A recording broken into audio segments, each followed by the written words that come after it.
ঢাকা থেকে ট্রেনে উঠেছে, চট্টগ্রাম যাবে। সময়ের অভাবে আগে অনেক আগের ছিল, সময়ের অভাবে টিকিট কাটার সময় ছিল না, উঠে পড়েছে। ভেবেছে টিটি যখন চেক করতে আসবে তখন টিকিট নিয়ে নিব। এবং সরকার এই সিস্টেমও রেখেছে, কেউ যদি কোনো কারণবশত টিকিট নিয়ে উঠতে না পারে তাহলে ট্রেনের ভিতরেই টিকিট কাটার সুযোগ আছে না নাই? আচ্ছা, কিছু দূর যাওয়ার পরে টিটি এসেছে, টিকিট দেন। বলে সময়ের অভাবে টিকিট কাটতে পারি নাই, আপনি টিকিট দেন, আমি টাকা দিচ্ছি। তো টিটি বলছে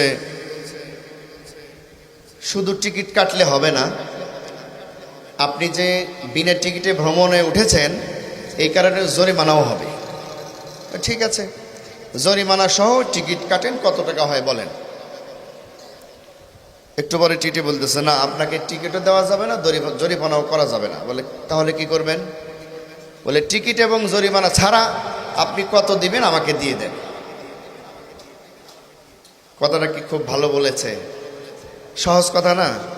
টিকিটে ঝামেলার দরকার নেই, জরিমানাও তোমাকে করব না, এমনি তুমি দিয়ে দাও। তাহলে এই টাকাটা কি সরকারের পকেটে যাবে না টিটির পকেটে যাবে?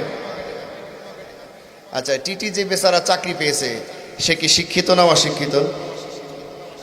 বলেন না সবাই, শিক্ষিত না অশিক্ষিত? অনেক বেশি শিক্ষিত, যার কারণে ওই জায়গায় সে যেতে পেরেছে। তাহলে একজন মানুষ শুধু শিক্ষিত হলেই তার নীতি নৈতিকতা আদর্শ এগুলো কি ঠিক থাকে?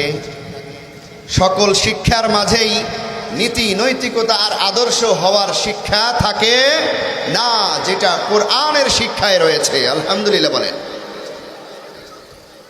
এই মর্মে